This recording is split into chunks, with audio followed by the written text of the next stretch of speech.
एक वक्त था जब टीवी पर आने वाले कुछ शो सिर्फ सीरियल्स नहीं होते थे, वो हमारी डेली रूटीन का हिस्सा होते थे। स्कूल या ऑफिस से घर आते ही बस एक ही टेंशन होती थी, कहीं आज का एपिसोड मिस ना हो जाए। इन शोज के डायलॉग्स, कैरेक्टर्स और स्टोरीज इतनी पॉपुलर थी कि हर घर में इनकी बातें होती थी। लेकिन वक्त के साथ नए शोज आते गए और ये धीरे धीरे कहीं खो गए। आज की जनरेशन शायद इनमें से आधे शोज के नाम भी ना जानती हो, लेकिन एक टाइम था जब इनका क्रेज किसी ब्लॉकबस्टर फिल्म से कम नहीं था। और सबसे अच्छी बात, इनकी स्टोरीज आज भी उतनी ही इंटरेस्टिंग लगती है। तो चलिए याद करते हैं कुछ ऐसे इंडियन टीवी शोज को जो लोग लगभग भूल चुके हैं, लेकिन जो आज भी एक कमबैक डिजर्व करते हैं।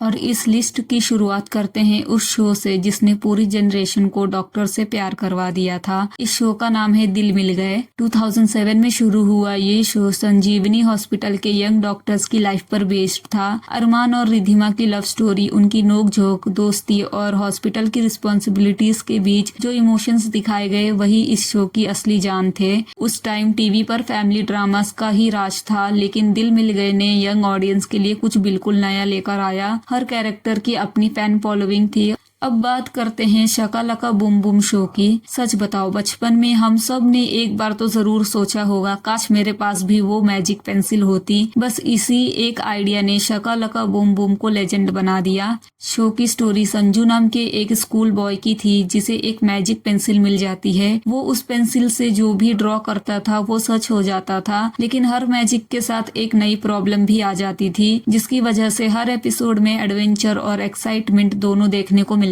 थे। ये शो सिर्फ एंटरटेनमेंट नहीं था, बल्कि बच्चों की इमेजिनेशन को भी एक अलग लेवल पर ले गया था। आज भी जब ये शो का नाम लिया जाता है तो सबसे पहले मैजिक पेंसिल ही याद आती है। और ऑनेस्टली अगर इसी कॉन्सेप्ट को मॉडर्न वीएफएक्स के साथ दोबारा बनाया जाए तो ये आज भी उतना ही एंटरटेनिंग हो सकता है। अब बात करते हैं सारा भाई वर्सेस सारा भाई शो की। कॉमेडी शोज तो बहुत आए और गए, लेकिन सारा भाई वर्सेस सारा भाई जैसा सिटकॉम शायद दोबारा नहीं बना हो। ये शो एक रिच गुजराती फैमिली की स्टोरी दिखाता था। जहाँ माया सारा भाई अपनी हाई क्लास लाइफस्टाइल पर गर्व करती थी और उसकी बहू मोनिशा बिल्कुल सिंपल मिडिल क्लास बैकग्राउंड से आई थी। इन दोनों की रोज की नोकझोंक ही ये शो की सबसे बड़ी हाईलाइट थी।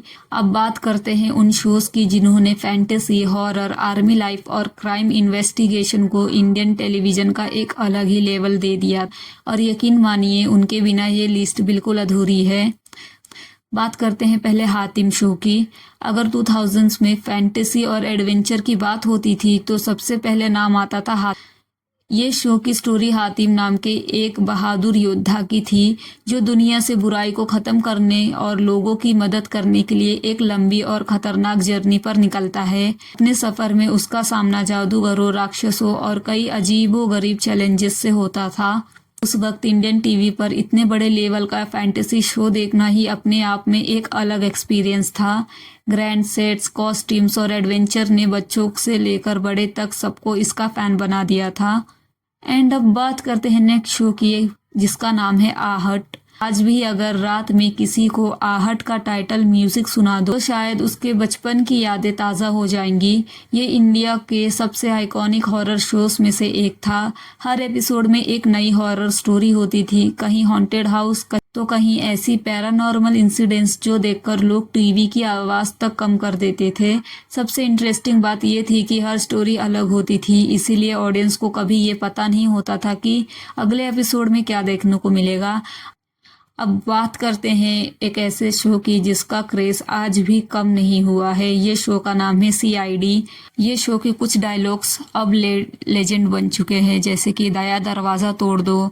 इतना सुनते ही हर किसी के दिमाग में एक ही शो का नाम आता है, सीआईडी। ये शो की स्टोरी एसीपी प्रद्युम्न, दया, अभिजीत और उनकी सीआईडी टीम के अराउंड घूमती थी, जो हर एपिसोड में एक नया क्राइम सॉल्व करती थी। सबसे खास बात ये थी कि हर केस अलग होता, इसीलिए ऑडियंस को कभी बोर होने का मौका ही नहीं मिलता था। अब आप बताइए, ये लिस्ट में ऐसा कौन सा टीवी शो है जिसे देखकर आपका बचपन याद आ गया?